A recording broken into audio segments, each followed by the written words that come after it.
Right. నమస్కారం అమ్మా, మీ పేరు? అంజనీ సార్. ఓకే, ఇప్పుడు ఈరోజు జనవాణి కార్యక్రమం రాష్ట్ర కేంద్ర కార్యాలయానికి జనసేన పార్టీకి వచ్చారు. ఏంటమ్మా మీ సమస్య ఏంటి ఇక్కడ? మెయిన్ గా చెప్పండి మాకు. మేము అన్ఎంప్లాయిడ్ సార్. మాకు 2022లో సాల్ట్ ప్రాజెక్ట్ అని చెప్పి మా చేత ఒక్కొక్కరి చేత 4 lakhs 5 lakhs 3 lakhs అని కట్టించుకొని ఇంతవరకు మాకు జాబ్ లేదు, మా డబ్బులు లేవు, ఏది లేదు సార్. ఓకే, ఇప్పుడు ఎవరు మీ సాల్ట్ ప్రాజెక్ట్ సంబంధించిన మెయిన్ హెడ్ ఎవరమ్మా? వెంకటేశ్వర్ రావు. ఓకే, వెంకటేశ్వర్లు ఆయన ఎవరైనా రాజకీయ నాయకుడా లేకపోతే వ్యాపారవేత్త? తన ఒక ఎంప్లాయిడ్ సార్. ఓకే, అంతే సార్. ఇప్పుడు దీని వెనక అసలు ఏంటి? ఎవరైనా ఇంకా ప్రభుత్వ అధికారులు కానీ ఉన్నారా? చెప్పండి చెప్పండి, పర్లేదు సార్, మాట్లాడండి సార్. నమస్తే సార్, నేను పార్టీపురం మన్యం డిస్ట్రిక్ట్ నుంచి వచ్చాను. పార్టీపురం మన్యం డిస్ట్రిక్ట్ నుంచి వచ్చాను. యాక్చువల్లీ ఇప్పుడు మేడం చెప్పినట్టు మేము అందరం కూడా సాల్ట్ ప్రాజెక్ట్ అనే ఒక ప్రాజెక్ట్ వల్ల అన్ఎంప్లాయ్ కింద మేము మమ్మల్ని టార్గెట్ చేసుకొని మా అందరికీ సుమారు ఒక 400 మంది నంబర్స్ కాడ 3 lakhs నుంచి 5 lakhs అనేది వాళ్ళు తీసుకోవడం జరిగింది. మీకు ఎంప్లాయ్మెంట్ కల్పిస్తామని చెప్పేసి.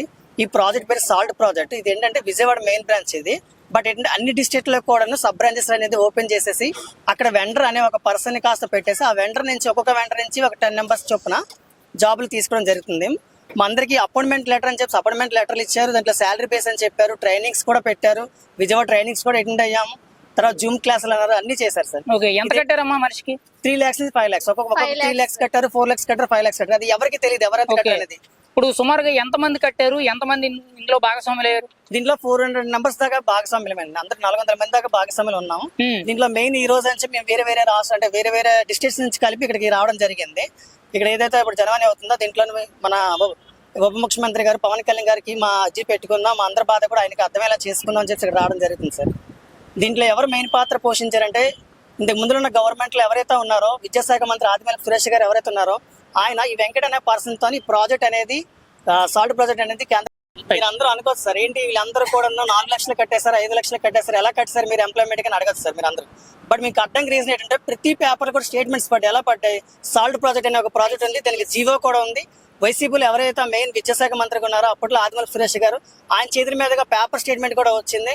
అదే విధంగా ఎవరైతే ఇప్పుడు వెంకట అనే ఒక మెయిన్ పర్సన్ ఉన్నారో ఎవరు ఎండీ గారు, ఆ ఎండీ గారు అని ఏం చెప్తున్నారంటే ఈ రోజు కూడా ఏం చెప్తున్నారంటే మీరు ఇచ్చిన అమౌంట్ నేను తినేలేదు, ఆదిమూలపు సురేష్ గారికి 1 crore ఇచ్చాను ఆయనకి నేను. ఆ 1 crore ఇచ్చిన తర్వాత 2.5 hours కంప్లీట్ అయితే 2.5 years కంప్లీట్ అయిపోయిన తర్వాత విద్యాశాఖ మంత్రిగా బొత్స సత్యనారాయణ గారు మారారు. ఆయనకు 80 lakhs 80 లక్షలు అడిగారు. దానికి నేను ఇవ్వలేకపోయాను, అందువల్ల మన ప్రాజెక్ట్ అనేది వెనకబడింది. అంతేకాని నేను మిమ్మల్ని ఎవరిని మోసం చేయలేదు అని చెప్పుకొస్తున్నారు. ఇప్పుడు ఈ సాల్ట్ ప్రాజెక్ట్ అని చెప్పారు కదా, అసలు అందులో ఏంటి పని ఏంటి, మీకు ఏమని చెప్పారండి? అంగన్వాడీ టీచర్స్ కి సూపర్వైజర్ ఇది మనం సెపరేట్ గా కాంటాక్ట్ బేస్ లాగా తీసుకొని సెంట్రల్ గవర్నమెంట్ కి వర్క్ చేయాలి. అందులో సూపర్వైజర్స్ లో అంగన్వాడీ కింద అంగన్వాడీలో సూపర్వైజర్స్, టీచర్స్, ఎగ్జిక్యూటివ్స్ అట్లా ఉంటారు. వాటిలో మీరు డివైడ్ అయ్యి కొంతమంది సూపర్వైజర్ గా వర్క్ చేయాలి, కొంతమంది ఎగ్జిక్యూటివ్ గా వర్క్ చేయాలి. మీకు కొంతమందికి ఒక్కొక్క పే స్కేల్ లాగా డివైడ్ చేశారు సార్. ఇలాగా మేము ఆ పే స్కేల్స్ చూసే వీటికి పే చేసాం సార్, లేకపోతే మేము అమౌంట్ పే చేసేవాళ్ళం. ఇప్పుడు ఒక విషయం అండి, ఇప్పుడు మామూలుగా గవర్నమెంట్ ప్రైవేట్ ఉద్యోగాలు అంటే డబ్బులు కడుతున్నారు అనుకోవచ్చు. ఇక్కడ గవర్నమెంట్ కి ఇన్క్లూడ్ అయ్యి ఉంది. ఈవెన్ గవర్నమెంట్ అధికారులు, నాయకులు కూడా మీ చేత అవుట్ సోర్సింగ్ పెట్టారండి. మరి అలాంటి డబ్బులు కట్టాలని చెప్పి వాళ్ళు అడిగినప్పుడు మీరు ఎలా నమ్మారమ్మా? సార్ అంటే ఇది సెంట్రల్ గవర్నమెంట్ కింద వర్క్ చేస్తున్నాం కదా, మనం 3 years తర్వాత రెన్యువల్ పెట్టుకుంటాము. రెన్యువల్ పెట్టుకున్నప్పుడు ఆటోమేటిక్ గా ఇది మళ్ళీ రెన్యువల్ అయినప్పుడు నెక్స్ట్ 3 years పెరుగుతుంది. మీ మనీ మీకు వర్క్ మీ సాలరీ రూపంలో వస్తాయి. నెక్స్ట్ మీరు ఎన్ని డేస్ అయినా మనం రిటర్న్ పెట్టుకున్నప్పుడు రెన్యువల్ చేసుకున్నప్పుడు ఇది పర్మనెంట్ అవుతుందని మాకు చెప్పి నమ్మించారు సార్. ఈ పే స్కేల్స్ చూసి మేము 5 lakhs చూడండి సార్, ఇంత క్లియర్ గా ఉందంటే ఇందులో ఎంత క్లియర్ గా ఉందంటే ఒకసారి దానికి సంబంధించిన డాక్యుమెంట్స్ చూపించండి అమ్మా. ఒక్క నిమిషం. కాల్ లెటర్ సార్ ఇది. అందరికి కాల్ లెటర్ ఇచ్చారు. బేసిక్ గా డిస్ట్రిక్ట్ లేదా మార్కెట్ తెప్పించి కాల్ లెటర్ వస్తుంది. ప్రతి కాల్ లెటర్ లో కూడా సాలరీస్ ఉంటాయి, ఎవరికి ఎంత సాలరీ వచ్చిందని ఉంటది. సార్ ఆల్రెడీ పేపర్ స్టేట్మెంట్ లో కూడా లాస్ట్ వైసీపీ గవర్నమెంట్ లోని ఆల్రెడీ చాలా మంది కంప్లైంట్లు చేయడం జరిగింది సార్. ఎఫ్ఐఆర్ కూడా నమోదు అయ్యే చాలా ప్లేస్ లోని. బట్ ఎఫ్ఐఆర్ కూడా నమోదు అయినా సరే ఎటువంటి న్యాయం కూడా మాకు జరగలేదు సార్. ఎటువంటి న్యాయం కూడా మాకు జరగలేదు. అంటే గత ప్రభుత్వంలో ఇది జరిగింది. దీనికి మెయిన్ గా ప్రభుత్వం అప్పుడు నాయకులు అయితే ఉన్నారని చెప్పుకున్నారా? ఎవరెవరు ఉన్నారు వాళ్ళ పేర్లు చెప్పరండి సార్. ఎవరెవరు ఉన్నారంటే మాకు సార్ చెప్పడం అలా చెప్పేది సార్. ఓకే, అంటే సంతకాలు పెట్టారని చెప్తున్నారు కదా. ఎండి మాకు అలా చెప్పారు సార్, ఇలా తీసుకున్నారు, మేము వాళ్ళ దగ్గరికి వెళ్ళాం, ఈ ప్రాజెక్ట్ కి సైన్ అవుతుంది, ఇంత కట్టామని ఎండి చెప్పారు తప్ప మాకు రియల్ గా అయితే మేము చూడలేదు, తెలియదు సార్. ఆ లెటర్ అయితే చూపించారు మాకు, ఐసిడిఎస్ ప్రాజెక్ట్ ఉంది, లెటర్ చూడండి అని కంపెనీకి వెళ్ళినప్పుడు మాకు లెటర్ అయితే మాకు చూపించారు. ఆ లెటర్ చూసి మేము అందరం మోసపోయాం సార్. అంటే సార్ వెంకటేశ్వర్లు జాబ్ వస్తుందని ఆశతో కట్టాం సార్. ఆ జాబ్ రాకుండా మళ్ళీ మా అమౌంట్ తీసుకుని ఆ అమౌంట్ కి రెస్పాన్సిబిలిటీ కూడా చెప్పకుండా వేరు కారణాలు. అప్పుడు లాస్ట్ గవర్నమెంట్ లో ఉన్న పొలిటీషియన్స్ గురించే చెప్తున్నారు కానీ మా అమౌంట్ అన్న ఇప్పుడు ఇవ్వనప్పుడు తిరిగి ఇచ్చేయాలి కదా సార్. మేము కట్టాం ఆశపడి, మీకు రాలేదమ్మా అని చెప్పాలి కానీ పలానోళ్ళకి ఇచ్చాం అని చెప్తున్నా తప్ప మేము కట్టిన అమౌంట్ కి మాత్రం రెస్పాన్సిబిలిటీ చెప్పట్లా. ఈ గవర్నమెంట్ అన్న మాకు కొంచెం హెల్ప్ చేస్తుందని రిక్వెస్ట్ చేసుకుంటా వచ్చాం సార్. ఒక మనిషికి ఎంత చొప్పున కట్టారమ్మా? 5 lakhs 3 lakhs each candidate 5 lakhs కట్టాను సార్. సుమారు ఎంత మంది కట్టారు? సార్ మాది below middle class family sir, మాది బిలో మిడిల్ క్లాస్ ఫ్యామిలీ. మా ఫాదర్ కన్స్ట్రక్షన్ ఫీల్డ్ లో బేల్దార్ పని చేస్తారు సార్. నా లైఫ్ కోసం 5 lakhs కట్టారు సార్. ఎందుకు కట్టారు సార్? నా లైఫ్ బాగుంటుంది కదా. ఓన్లీ ఇక్కడికి వచ్చిన ఈ 10 మందేనా, ఇంకా ఎవరైనా ఉన్నారు ఇందులో? 400 మెంబర్స్ దాకా టోటల్ ఏపీ స్టేట్ వైజ్ అంటే అన్ని జిల్లాల్లో కలుపుకొని అన్ని జిల్లాల నుంచి కలెక్ట్ చేశారు సార్. మేడం ఒక నిమిషం. పార్టీపరి మన డిస్ట్రిక్ట్ నేను వచ్చాను, మేడం విజయనగరం డిస్ట్రిక్ట్ నుంచి వచ్చారు, శ్రీకాకుళం నుంచి వేరే పర్సన్ వచ్చారు, ఏలూరు డిస్ట్రిక్ట్ నుంచి వచ్చారు, విజయనగరం, అలా ఒక్కొక్కరు ఏలూరు, కర్నూలు, అన్ని డిస్ట్రిక్ట్ నుంచి వచ్చారు సార్. బట్ మేము అనుకోకుండా బయలుదేరి రావడం వల్ల మేము 20 మెంబర్స్ వరకు వచ్చాము. బట్ ఇంకోసారి మళ్ళీ మాకు న్యాయం జరిగిన పక్షంలో మేము గట్టిగా ధర్నా వరకైనా వెళ్ళడానికి రెడీగా ఉన్నాము. అలా ధర్నా చేయాలనుకున్న రోజు మాత్రం మొత్తం ఎవరైతే నష్టపోయారో అందరూ కూడా వస్తారు, అన్ఎంప్లాయ్స్ అందరూ కూడా వస్తారు. ఇది మాత్రం జరుగుతుంది ఏదో రోజు. అంటే మనిషికి సార్ ఒక్కసారి ఈ సైన్ మీరు ఒకసారి జూమ్ చేయండి సార్. అది ఎవరు సార్? ఆ సైన్ ఎవరితో ఒకసారి మీరే చూసి చెప్పండి సార్. ఆ సైన్ ఎవరిది? ఇంత అఫీషియల్ గా ఒక గవర్నమెంట్ ఆఫీసర్, ఒక గవర్నమెంట్ అధికారి ఇంత సంతకాలు పెట్టేసి మాకు డాక్యుమెంటేషన్ అంతా చూపిస్తే మేము ఎలా సార్ నమ్మకంగా ఉంటాం చెప్పండి? మేము ఎలా నమ్మకంగా ఉంటాం? మేము ఈ డాక్యుమెంటేషన్ చూసి, కాగితాలు చూసి, పీడిఎఫ్లు చూసి మేము మోసపోయాం సార్. మోసపోయి 3 years అవుతుంది. 3 years లోని ఫర్ ఎగ్జాంపుల్ నేను 3 lakhs పెట్టా, 3 lakhs కి ఒక్క 1 రూపాయ కూడా నాకు రిటర్న్ రాలేదు. తిరిగి బలవంతం. మీరు మోసపోయింది గత గవర్నమెంట్ లో అన్నారు కదా, అప్పుడు ఎవరిని కానీ సీఎం గారిని కానీ లేకపోతే ఆయన కింద స్థాయి ఎవరిని కలవలేదండి మీరు? కొంతమంది ట్రై చేశారు సార్, నో రిజల్ట్ సార్. కానీ అది కాక మాకు ట్రైనింగ్ అని చెప్పి ఒక 3 to 4 months ట్రైనింగ్ అని చెప్పి విజయవాడకి రప్పించారు సార్. మళ్ళీ తర్వాత ఇదిగో ప్రాజెక్ట్ అయిపోయిందని చెప్పి మళ్ళీ విజయవాడకి రమ్మంటే వచ్చి అక్కడి నుంచి ఖమ్మంకి వెళ్ళమన్నారు సార్. అక్కడికి వెళ్తే సిచ్యువేషన్ ఏంటంటే సార్, వర్షం సార్, ఫుల్ వర్షం. ఎందుకు సార్ మేము అంటే ఫేస్ చేయాలి? మేము ఎందుకు సార్ ఫేస్ చేయాలి? ఏదో చిన్న జాబ్ ఉంటే మా లైఫ్స్ బాగుంటాయనే కదా సార్ మేము అవన్నీ ఫేస్ చేసింది. మా అన్ఎంప్లాయ్మెంట్ వాళ్ళ అవకాశంగా యూజ్ చేసుకొని ఇలాగ మమ్మల్ని అందరినీ చీట్ చేసి మా డబ్బులతో ఇట్లా చాలా దారుణంగా అన్యాయం చేస్తున్నారు సార్. దయచేసి సీఎం సార్ గానీ, పవన్ కళ్యాణ్ సార్ వాళ్ళు కానీ ఏదో ఒక హెల్ప్ చేస్తే మిడిల్ క్లాస్ వాళ్ళకి 5 lakhs, దానికి ఇంట్రెస్ట్ 3 years అంటే చెప్పండి సార్. 7 lakhs 8 lakhs పేరెంట్స్ కట్టే వాళ్ళకి తెలుస్తా సార్. ఆ పెయిన్ మాకు చెప్పట్లేదు, ఎందుకంటే మేము ఎక్కడ బాధపడుతున్నాం మీరు చెప్పట్లేదు సార్. జనవాణి కార్యక్రమంకి వచ్చారు, మరి ఈ సమస్యకి ఎలాంటి పరిష్కారం కోరుకుంటున్నారు మీరు? మా డబ్బులు మాకు ఇప్పియాలి sir. At the same time నేను కోరుకునేది ఏంటంటే ఇలాంటి అన్ఎంప్లాయ్మెంట్స్ ని ఇంకొకసారి చీట్ చేయకుండా ఖచ్చితంగా దీనిపైన యాక్షన్ తీసుకోవాలి సార్.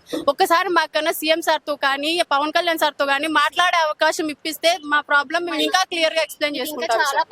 ఇది చాలా పెద్ద ప్రాబ్లం సార్. ఇంకా మేము 3 years నుంచి వెయిట్ చేసి ఇప్పుడు తీసుకుంటున్నాం యాక్షన్ సార్. 3 years నుంచి మమ్మల్ని ఎంత కన్విన్స్ చేశారు, జూమ్ సెషన్స్ ఎన్ని కండక్ట్ చేశారు. 3 years నుంచి జూమ్ సెషన్స్ మేము ఎన్ని మీటింగ్ అయ్యాం అంటే అన్నిసార్లు విజయవాడ వచ్చి ఉంటాం సార్, అన్నిసార్లు జర్నీ చేసి ఉంటాం మేము.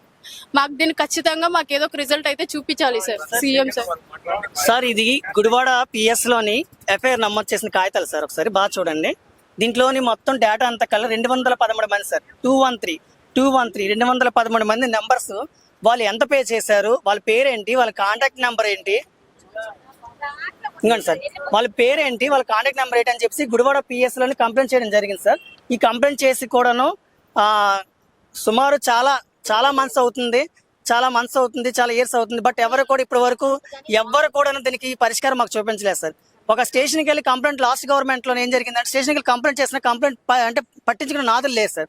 సో ఇప్పటికైనా సరే టీడీపీ గవర్నమెంట్ వచ్చింది, జనసేన మన పవన్ కళ్యాణ్ గారు ఉన్నారు ఉప ముఖ్యమంత్రిగా, ఇప్పటికైనా మా అందరికీ న్యాయం జరుగుతుందని చెప్పేసి చాలా డిస్టెన్స్ నుంచి చిన్న పిల్లలు తీసుకొని కూడా రావడం జరిగింది సార్. ఈవేళ ఎందుకు సార్ మాకు ఏది న్యాయం జరుగుతుందో నాకు ఆస్తి వచ్చాం.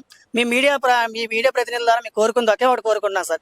ఈ న్యూస్ ఇప్పటి వరకు మాకు బయటకు వెళ్ళకుండా అంటే ఇంతకు ముందు ఉన్న వైసీపీ ప్రభుత్వం అనేది ఈ న్యూస్ అనేది బయటకు వెళ్ళకుండా ఆపారు సార్. ఇప్పుడైనా సరే ఈ ప్రభుత్వం అయినా సరే మా అలాంటి నిరుద్యోగులు అందరూ కూడా ఇంకొకసారి ఇటువంటి ఇబ్బందులు కలగకుండా దయచేసి ఈ న్యూస్ అనేది కొద్దిగా హైలైట్ చేయమని మనస్ఫూర్తిగా కోరుకుంటాను సార్. Thank you. నమస్తే సార్, మాది ఏలూరు జిల్లా అండి.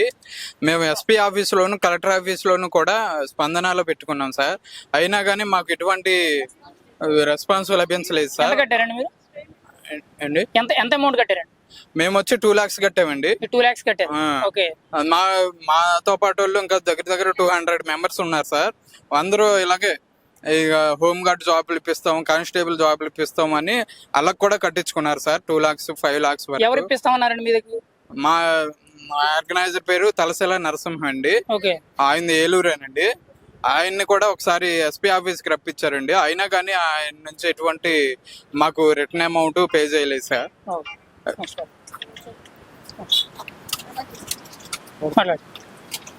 చెప్పండమ్మా, ఎక్కడి నుంచి వచ్చారు? ఏలూరు నుంచి సార్. ఏలూరు నుంచి. 2021లో సాల్ట్ ప్రాజెక్ట్ అని స్టార్ట్ చేశారు సార్. Okay. 1 year ట్రైనింగ్ ఇచ్చారు సార్. దీంట్లో supervisors and executives and trainer sir. నేనైతే ట్రైనర్ గా జాయిన్ అయ్యాను. 3 lakhs పే చేశాను.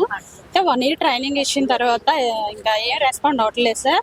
జాబ్ లేదు, ఏం లేదు. దీని మీద కంప్లైంట్ ఇచ్చాము. ఎస్ఐ గారికి ఒకటి, సిఐ గారికి ఇచ్చాము. కలెక్టర్ గారికి కూడా చెప్పడం జరిగింది గత ప్రభుత్వంలో. స్పందనలో కూడా ఇచ్చాం సార్ కంప్లైంట్. ఎటువంటి రెస్పాన్స్ అయితే ఎవరు రెస్పాన్స్ రాలేదు. ఎంత కట్టారమ్మా మీరు? ఈ 3 lakhs పే చేశాను మీరు సార్. 3 lakhs పే చేశారు. అలాంటి చాలా మంది నిరుద్యోగులు కూడా 5 lakhs వరకు పే చేశారు సార్. ఓకే.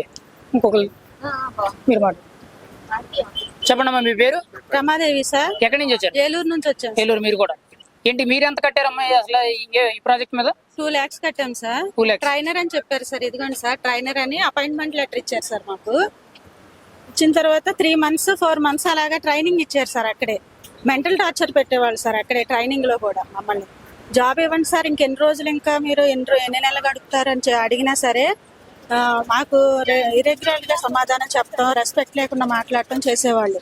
ఇప్పుడు మేము ఇచ్చిపోయి పోలీస్ కంప్లైంట్ కూడా ఇచ్చాం సార్. పోలీస్ స్టేషన్ ఇచ్చాము, ఎస్పీ ఆఫీస్ లో ఇచ్చాము. వాళ్ళు పిలిపించి మాట్లాడుతున్నారు కానీ ఏ రోజు ఆయన వచ్చేవాడు కాదు సార్. తలసెల నరసింహం గారు డైరెక్టర్. ఓకే. ఇప్పుడు మీరు ఈ ప్రాజెక్ట్ లో జాబ్ అని పిలిచారు, మీరు డబ్బులు కట్టారు. అసలు మీకు ఇది మీకు ఎవరు చెప్పారమ్మా ఇందులో జాబ్లు ఉన్నాయని? ఎవరైనా చెప్పారా లేకపోతే మీ ఓన్ గా మీరు? సార్ పేపర్ స్టేట్మెంట్ ఉంది సార్. పేపర్ స్టేట్మెంట్ ఇచ్చారు సార్ ఫస్ట్. పేపర్ లో ప్రకటన ఇచ్చారండి సార్.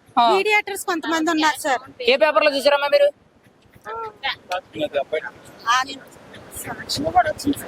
సాక్షి పేపర్ లో వచ్చింది సార్. సాక్షిలోనే? ఆంధ్రప్రభ అని ఒక పేపర్ అందులో వచ్చింది సార్, లోకల్ ఛానల్ లో. సాక్షి పేపర్ లో వచ్చిన ప్రకటన చూసి మీరు ఈ ఉద్యోగాల కోసం వెళ్తే అవును సార్. మీ దగ్గర ఒక్కొక్కరి దగ్గర 2 లక్షలు 3 లక్షలు 4 లక్షలు తీసుకున్నారు. అవును సార్. అది